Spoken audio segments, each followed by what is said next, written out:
What if I told you that the fastest runners on the planet do exercises that almost nobody knows about? And what if I also told you that you could do them, but no one ever taught you? Why does everyone repeat the same workouts, while the Kenyans keep flying in every marathon? Today we're not going to talk about running more, but about running better. And the best part? You can do these exercises yourself. But watch out, one of them is practically banned in some training plans. Get ready, because what's coming could change the way you run forever. On April 21st, 2025, the Boston Marathon witnessed an impressive double Kenyan victory. John Career took first place in the men's category, clocking in at 2 hours, 4 minutes, and 45 seconds, the second fastest time in the history of the race. Notably, his brother, Wesley Career, also won this marathon back in 2012, making them the first brothers to achieve such a feat in Boston. In the women's category, Sharon Lokedi set a new course record by finishing in 2 hours, 17 minutes,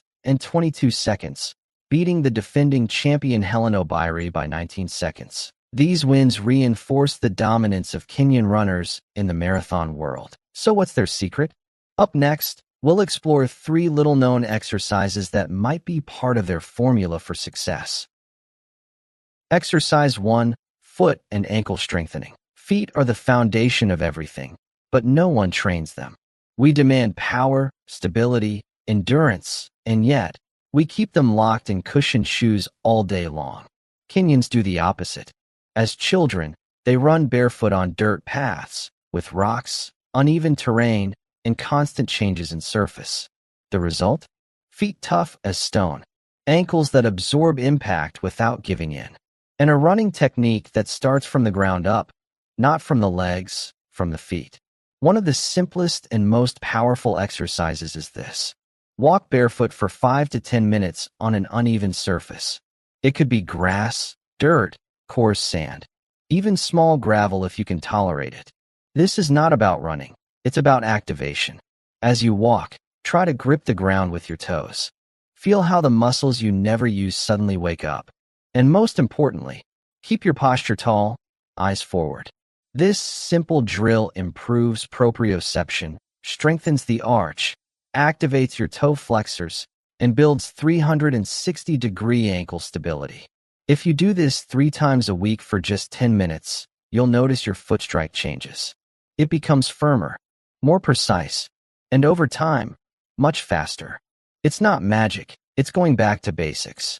Doing what elites do without even thinking about it. Exercise 2. Explosive skipping, Kenyan style. Think you know what skipping is? Hate to break it to you. You're probably doing it wrong. In Aitan, the running mecca of Kenya, skipping isn't just about lifting knees. It's a tool to activate power. A way to program your body to run like an arrow. Kenyans don't do long, lazy skipping. They do it short, explosive, and always slightly uphill. The key? Maximum reactivity, minimum fatigue. Do this. Find a gentle slope, not too long, and do 20 meters of explosive skipping. But not just any skipping. Knees at 90 degrees. Active feet, landing on the forefoot like the ground is hot. Strong arms, elbows at 90 degrees, moving as if you were about to take off. And most importantly, upright posture, eyes forward, core firm. The rule is clear, fast, precise, and powerful. No more than 6 reps per session. This kind of skipping activates the hip flexors, wakes up the glutes, and improves arm-leg coordination. And on top of that, it increases your stride frequency without you even noticing. In Kenyan training, this drill comes before many intense sessions.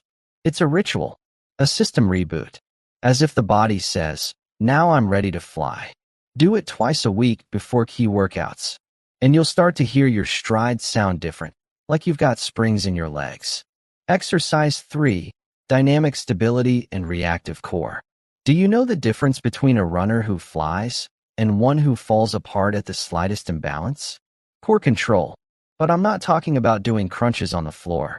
That won't help much when you're flying across uneven terrain at full speed. Kenyans train their core in a much smarter way.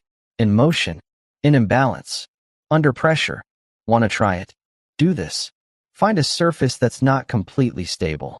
It could be grass, loose dirt, or even a thin mat. Stand on one leg. Raise the other knee until it's at a right angle. Now close your eyes and hold your balance for 10 seconds. Hard. Totally normal. Now do it again, but this time move your arms as if you were running. Feel it. The core instantly activates to keep you stable. You're training what you actually need when you run, dynamic stability. Kenyans do much harder versions of this, like running on rocky paths, crossing small streams, or even doing drills on one leg up hills. You can replicate it like this. 3 reps of 20 seconds per leg. Keep your eyes open if closing them is too hard at first. The key is maintaining posture, not falling, and moving as if you were running. This exercise targets your deep stabilizers. It gives you control, balance, and efficiency, and above all, it protects you from injury. Because the strongest runner isn't the one who wins. The one who never breaks is. Let me tell you something that high-level coaches never overlook, but that almost no one includes in their training. It's not a physical exercise. It's something much more powerful. It's the mental state with which Kenyans start every key session. Before a workout, a long run, or a competition, they take a moment. They stop, close their eyes, and visualize. But they don't just visualize going fast.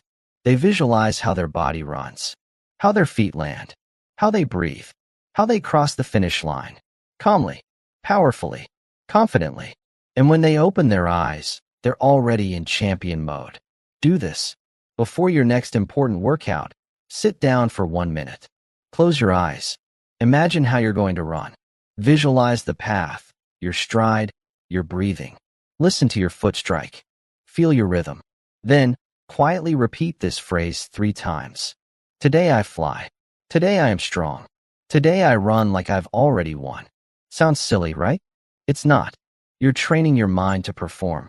You're connecting your body to your purpose. You're doing what the best do, without anyone ever having taught you. Don't underestimate this bonus. Make it part of your routine and watch how your energy, attitude, and speed change. Because running isn't just physical, it's also mental. And the ones who master both are the ones who cross the finish line first. Now you know.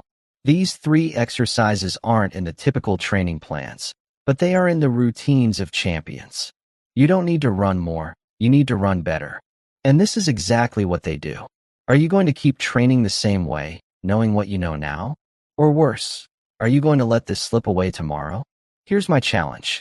Try just one of these exercises this week. Just one. And tell me in the comments below which one you picked and what you felt. And if you want to keep training like an elite, click here to watch the video where I explain a forbidden Nordic workout used by advanced runners who want more strength, more speed, and fewer injuries. Get ready, what's coming is next level.